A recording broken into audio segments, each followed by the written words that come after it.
This week, we talked about a very serious topic that has led to many mental health challenges: social isolation. It was pre-COVID social isolation.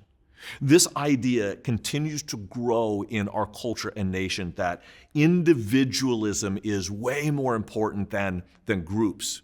In other words, there's me, not we, but I would contend there is no me without we. In fact, there's a new term coming up, we. That is, me is, the me that I know is from the we that I'm associated with. That's why social isolation is so devastating. And we see that actually in the story of Elijah this week when he ran from God, from Jezreel to Beersheba and then down to Horeb. We're going to talk about that in a minute, but let me just set the stage with some hard stats. According to a Harvard study in 2020, in our recent National Survey of Americans, it says 36% of respondents reported serious loneliness. That's 1 in 3. Feeling lonely frequently or almost all the time in 4 weeks prior to the survey. That's devastating. This included 61% of young people aged 18 to 25. In other words, if you're younger, it's even worse. And this is horrible, horrible. 51% of mothers with young children felt like they were lonely frequently or all of the time. According to the CDC, social isolation significantly increased a person's risk of premature death from all causes, a risk that rivals those of smoking, obesity, and physical inactivity. In other words, social isolation is as dangerous to you as sitting on your couch, drinking all the time, smoking, and eating potato chips. That's a huge risk. Social isolation has been associated with about a 50% increased risk of dementia.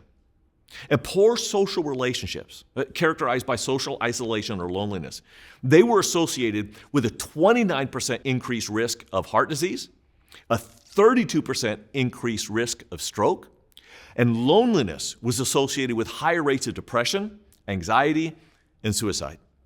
Loneliness among heart failure patients was associated with a nearly 4 times increased risk of death, 68% increased risk of hospitalization, and a 57% increased risk of emergency room visits. There's a difference between worry and anxiety. Worry occurs in our heads, anxiety in our bodies.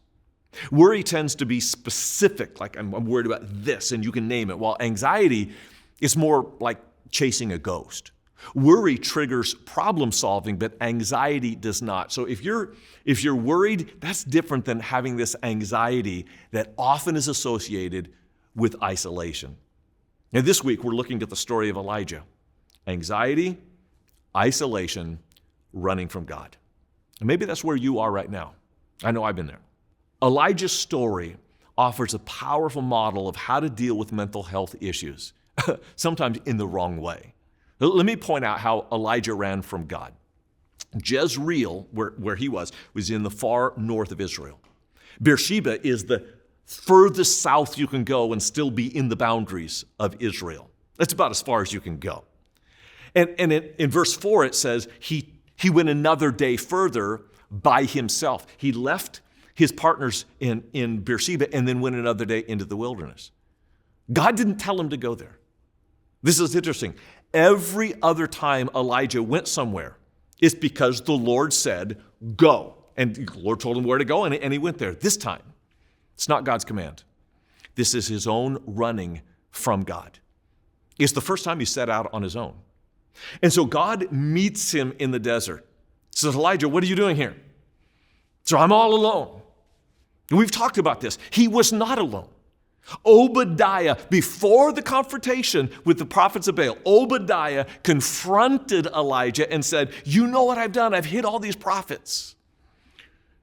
And God says, I have 5,000 prophets who have not bowed the knee to Baal. Elijah, you are not alone. But listen to what God does. He tells him to go further away from Israel. Elijah, you want to run from me? Fine, keep running. Keep running. I want you to go to Horeb. Now, Horeb has another name. It's a mountain that has another name. And that name is Sinai. This is where Moses flocked Jethro's sheep, is at Horeb. It's a place of waiting. For Moses, it was 40 years of waiting. Horeb and Sinai are the same place. You wait, and then you receive. It's holy ground where you wait for God. And maybe right now you are at your own Horeb waiting for God. And you may be at the very place that God needs you. Don't run. Wait. This may be your Horeb. And at Horeb, you want to run away? God's going to say, okay, let me take you even further than you thought you could go. And in that desert, in that cave, God will show up. Not in the storm, not in the wind, but in a still small voice. And if you wait on him, he will show up. Because what God did, this is so brilliant of God.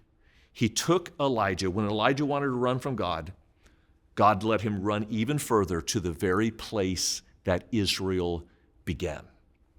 And God will take you clear to the beginning, to ground zero, and build your faith in him to remind you he has been there all along.